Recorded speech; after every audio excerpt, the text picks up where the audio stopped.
Okay, in this section I'm going to talk to you about parallel lines and perpendicular lines. But before we get started, let me just make sure you understand what it means for two lines to be parallel. So here's a pair of parallel lines right here. So parallel lines just mean that they're always, the lines, no matter where you're at, the lines are always the same distance from one another. So these lines would actually be said to be parallel lines. Now perpendicular lines over here are lines that intersect at a right angle. So here this line and this line intersect and they form a cross. So when they form a perfect cross, then that's called, that's a pair of lines that are perpendicular. Now let's talk about the qualities of these pairs of lines. If you have two non-vertical parallel lines, then they must have the same slope. So for lines to be parallel, basically they have to have the same slope. Now, if you have two vertical lines, they're also parallel, but since they have no slope, you can't say it with this definition. Now, for perpendicular lines, the product of the slopes of two non-vertical perpendicular lines is -1. So if you can find the slopes of two lines, you can determine if they are perpendicular by just multiplying the slopes together. Another way to say this is their slopes are negative reciprocals of one another, which just means they're opposites. If one's minus, the other one's positive, and that they're reciprocals.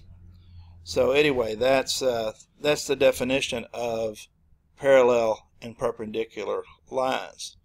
Now here it says determine if the given pairs of lines are parallel, perpendicular, or neither, because a pair of lines that intersect don't have to be either one of these. So anyway, let's take a look. Here I'm giving you this line, y equals -2/5 x minus 5, and then this line is y equals 5/2 x plus 3. Now remember, the coefficient, when the lines are given in this form, the coefficient of the x term is the slope. So for this line, the slope is -2/5, and for this line, the slope is +5/2. Well, obviously these slopes aren't identical. So the slopes, since the slopes aren't the same, we know it's not, the lines aren't parallel. But let's multiply them together to see what happens and see if they're perpendicular. If you multiply these together, 2 times 5 is 10, and then 5 times 2 is 10, so you have 10 over 10, but this is a negative, and you know a negative times a positive is negative. So -2/5 times +5/2 is -1. And since the product of their slopes does equal -1, we know these lines are perpendicular. Okay, now this one's much easier because here's my two lines. Notice the slope of this line is -2/5, and notice the slope of this line is also -2/5. And since those two slopes are the same, we know the lines are parallel. Now I should mention that I know they're not, the slopes are the same, but I know the lines are two different lines because they have different y-intercepts. So, you know, I try not to trick you there and give you the same line, but if they had the same y-intercepts, then they would actually represent the same line. Okay, and then on this one, y equals -2x minus 5, here the slope is -2, and y equals 2x plus 3, here the slope is +2. Well, obviously the slopes are not the same, so they're not parallel lines. And if you multiply -2 times 2, you get -4, which is not -1. So they're obviously not going to be perpendicular. So these lines are neither perpendicular nor parallel. Now, one practice problem you just about always see when you talk about parallel and perpendicular lines is they like to give you a point, and they tell you that a particular line goes through a point.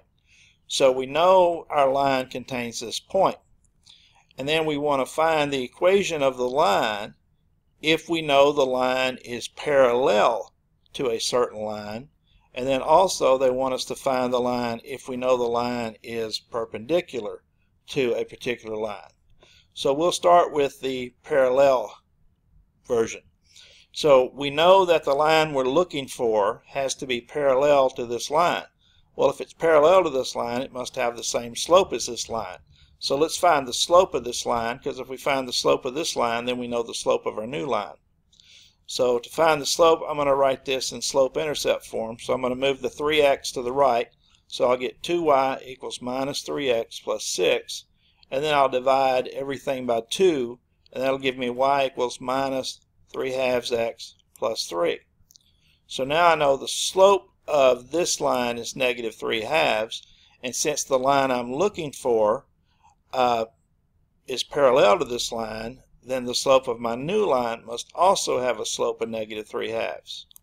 So now I know the slope of the new line, and I know a point that the new line contains, so I can use the point slope formula to find the equation of the new line. So using the point slope formula, I can do y minus the y value, which is 3, equals the slope, negative 3/2, times x minus the x value, and since the x value is negative 2, we know that x minus negative 2 would be x plus 2. And then if I distribute this, I get negative 3/2 times x, and then negative 3/2 times 2 would just give me, the 2's would cancel, so I'd just get negative 3. And then finally, to isolate the y, I can add 3 to both sides. So add 3 to both sides. And then, of course, the minus 3 and the 3 cancels. And so I just get y equals negative 3/2 x. Okay. So the line that is parallel to this line and contains the point negative 2, 3 must be this line here, minus 3/2, y equal minus 3/2 x. Now let's find the line that is perpendicular to this line and goes through this point. Okay, now I'm using the same line, but this time I'm looking for a line that's perpendicular to it. Okay, but since I'm using the same line, it's still going to have the same slope as I had before, negative 3/2. But for a line to be perpendicular to this line, the slope must be the negative reciprocal. So if I take the negative of this slope, I would get a positive, and if I do the reciprocal, it would be 2/3. So the negative reciprocal must be 2/3. So that must be the slope of my new line. Now I know the slope of my new line is 2/3, and I know that the line contains the point negative 2, 3. So again, I can use the point slope formula and say, y minus the y value equals the slope that I'm given, the new slope, times x minus the x value, which is going to be x plus 2 when you subtract the negative. And then distribute here, and I get 2/3 x, and then 2/3 times 2 is 4/3.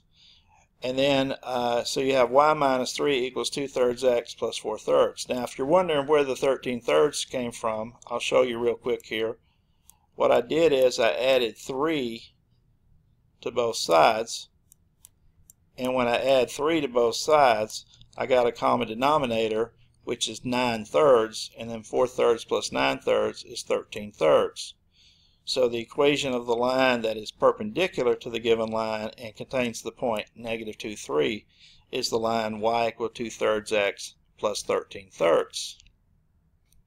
Now I've got one more video I'm going to do, and on this video, the next video, I'm going to show you some word problems. So it probably won't be much longer than 5 minutes, but it'll be a separate video to show you some word problems that involve linear equations.